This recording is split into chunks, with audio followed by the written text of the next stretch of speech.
पहला, जब तक गुरुदेव ना मिले तब तक भगवान का कोई नाम चयन करो। जपते हो नाम, जो नाम जपते हो उसे निरंतरता में लाओ। बताने की जरूरत, पर ये बिना गुरु के काम नहीं करेगा। ये जो द्वादशाक्षर मंत्र है, पंचाक्षर मंत्र है, अष्टदशाक्षर मंत्र है, ये गुरु प्रदत्त होने चाहिए। आप हमारी बात मानना, हम आपके मित्रवत प्रार्थना कर रहे हैं। तो आप ऐसे गुरु का चयन करो और अभी नाम जप करो।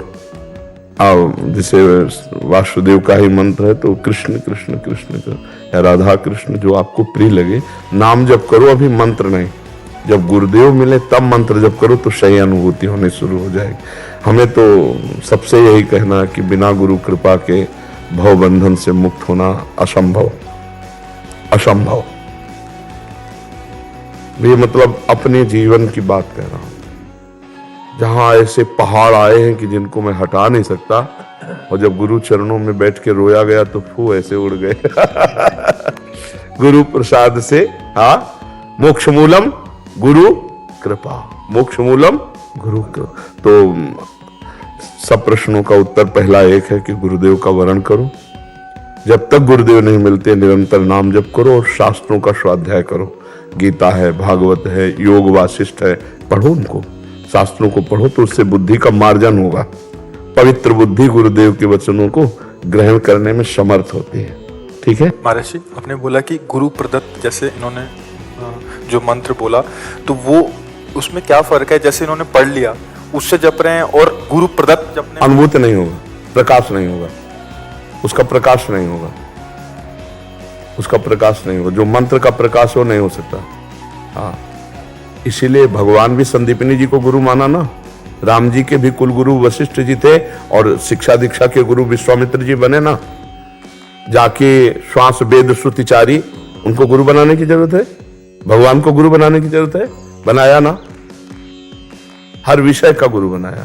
फिर हमें मनुष्य है, ना, ये एक मर्यादा है, अनुभव ही नहीं होगा। आप देखो गीता जी भगवान ऐसे शुरू कर दिए, जब अर्जुन जी नित्य सखा हैं भगवान के, खूब हंसी मजाक होती, खूब घर के हैं, वैसे भी बुआ के लड़का है और वैसे भी मित्र हैं और वैसे भी नर नारायण के अवतार है नहीं? गीता जी कब शुरू की? जब शिष्यस्ते हम साधिमाम प्रपन्नम, यहां से गीता जी शुरू होती है। जब अर्जुन जी कहते हैं, हे जगत गुरु भगवान, मैं कार्पण्य दोषो प्रहत स्वभावा प्रच्छामि त्वाम धर्म सम्मूढ़ चेता, अपने को जब साबित किया कि मैं मूढ़ चित्त वाला कायरता रूपी दोष से युक्त हो गया हूं, क्या मेरा कल्याण है किसमें, ये मैं निश्चित नहीं कर पा रहा हूं। आप निश्चित करो, मैं आपका शिष्य हूं और आपकी शरण में हूं। यहां से गीता जी प्रारंभ होती है। महर्षि, आप जैसे कह रहे हैं वो तो परम सत्य बात ही है, हम उसको तत्काल ग्रहण करें तो उसमें कल्याण निश्चित है। बट महाराज जी, इसमें कहीं ना कहीं अधीनता भी एक बहुत समझ आ रही है कि वो अहम जो प्रकाशित होने वाला जो बाधक तत्व है अहम, वो केवल और केवल गुरु कृपा से ही नष्ट होगा। हाँ, नहीं, इसमें गुरु वाक्यम भी है, मंत्र मूलम गुरु वाक्यम। आप समझो हमारा शास्त्र जो कह रहा है, जैसे आप ऐसे राम राम जप रहे हो और जब गुरु के मुख से निकला कि राम कहो, आप देख लेना, अगर यही मंत्र गुरु से मिले फिर आप जपना, तब आप हमको बताना कि फर्क क्या था। आप देखना, गुरु कृपा ही, मतलब अब जहां आप बैठे हो यहाँ सब गुरु प्रसाद ही है, गुरु कृपा ही है। तो हम तो पूरा का पूरा जीवन गुरु कृपा से, बचपन से लेकर अभी तक, तो हमारे तो जीवन में गुरु कृपा ही है। और आप सब संत जन बता सकते हो कि बिना गुरु कृपा के कुछ है? तो मुझे तो ऐसा लगता है कि गुरु की शरण लेना। अब जैसे ये बता दे कोई कि आप किसी ब्रह्मज्ञानी महापुरुष को, अव्यक्त को गुरु मान लो, तो देखो हमको ऐसा गुरु चाहिए जो हमें दुलार भी दे, हमें डांट भी सके। अब बिल्कुल बिल्कुल आप सही हो, अब वो ऊपर से डांट सभा में लगाए हो, आप ऐसे बैठे, जय जय जय जय, आज तो अपार कृपा हमारे ऊपर, तो अहंकार गलित हो गया। तो मतलब हमने तो कोई गलती नहीं की, हमने तो अपनी अनुभूतियां बतानी चाहिए। वो अभी बकाया, पूरा का पूरा है नहीं बकाया। तो कभी कभी प्रगट में गुरुजन ऐसी प्रतिकूलता रूपी औषधि मारते कि चार चार अहंकार हो जाए, वो गुरु से ही होगा। बस मंत्र मूलम गुरु वाक्यम, वो क्या कह रहे हैं बस हमें चुपचाप प्रश्न नहीं करना, गुरु के वचन जैसे निकले वैसे वैसे, अगर वो कह दिया ना खड़े रहो तो खड़े रहो, शरणागति ये उनकी कृपा से आएगी। नहीं, बहुत जोर की शरणागति है कि आपको जो पसंद है वही मैं बात कहूंगा, वही आचरण करूंगा। अगर आप दिन को रात कहेंगे तो मैं अपनी आंखों को झूठा मानूंगा कि गुरुदेव कह रहे हैं रात है, मुझे दिन दिखाई दे रहा, मेरी आंखें झूठी है। गुरुदेव झूठे नहीं, गुरुदेव की बात सत्य है। ऐसे शरणागति ये जब आ जाती है तो ब्रह्मबोध अपने आप हो जाता है, क्योंकि कभी ग्रंथि पड़ी ही नहीं जड़ चैतन्य की। गुरु प्रसन्न साहब अनुकूला, मिटी सकल कल्पित भय सूला। कल्पनात्मक जो भय का शूल था वो मिट गया। जैसे स्वाप्निक दुख होता है ना, जगने पर मिट जाता है, ऐसे गुरु प्रसन्न हुए, करुणा करी, तो उनकी प्रसन्नता से अज्ञान तिमिर का नाश हुआ। तो दिखाई दिया कि कोई बंधन ही नहीं था, हम तो जीवन मुक्त थे, हैं, रहेंगे। समझ रहे हो आप? कभी बंधन हुआ है क्या आत्मा का?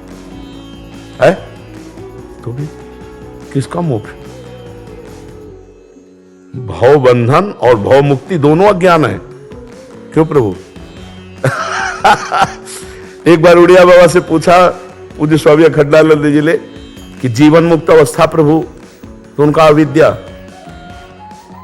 तो उनका ये तो अविद्या का नाश होने पर होती है। तो बोले क्या वो बंधन युक्त था क्या आत्म तत्व जो जीवन मुक्त हुआ? तो बंधन भी और जीवन मुक्त भी दोनों अविद्या के ही नाम। यह अनुभूत महापुरुष बोल सकते, पढ़ा लिखा तुरंत बोलेगा कि अविद्या का नाश होने पर जीवन मुक्त होता है। जीवन मुक्त होता है कि जीवन मुक्त था? केवल है कि अनुभूत करनी है। बंधन का भ्रम नष्ट हुआ ना, बंधा तो नहीं था ना। गोस्वामी जी संकेत में कह रहे जड़ चेतन ग्रंथि पड़ गई यद्यपि मृषा तो छूटती कठिनाई। ये छूटता है गुरु चरणों से। गुरु चरणों बिना महत्पाद रजोभिषेकम ये नाश नहीं होता अज्ञान। अज्ञान तिमिरांधस्य ज्ञानांजन शलाकया चक्षुरुन्मीलितम येन तस्मै श्री गुरवे नमः। हम परमानंद स्वरूप हैं, थे, रहेंगे। ये भ्रम से देह भाव स्थूल सूक्ष्म कारण और इसी के बंधन से हमारा जन्म मरण हो रहा है। अजन्मा का जन्म हो रहा है, अमर का मृत्यु को प्राप्त हो रहा है। जो अमर है वो मृत्यु को, अविनाशी मृत्यु को प्राप्त हो रहा है। जो एक है उसे अनेक भास रहा है।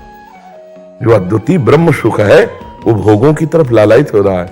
बस यही ब्रह्म हटना है, गुरु कृपा है केवलम। अच्छा कुछ भी कर लो, अहंकार बकाया है। हमें विश्वास नहीं होता किसी के ब्रह्म ज्ञान के उपदेश पर बिना स्थिति के।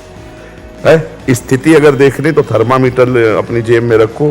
15वें अध्याय का श्लोक, निर्माण अमोहाजित संग दोषा अध्यात्म नित्या विनिवृत्त कामा द्वंद्वैर्विमुक्ता सुख दुख संगै गच्छन्त अमूढ़ा पदम अव्ययम तत्। ये थर्मामीटर है, अपने अंदर डाल लो चाहे बाहर डाल लो। अगर ये है तो परम पद के अधिकारी हो चुके हो, अर्थात ब्रह्मबोध हो गया है। और अगर इसमें त्रुटि है तो अभी कुछ नहीं। ये थर्मामीटर है, भगवान ने बोला है मान का किंचन मात्र भी स्पर्श नहीं, किंचन मात्र भी कहीं ना अपने शरीर में मोह, न किसी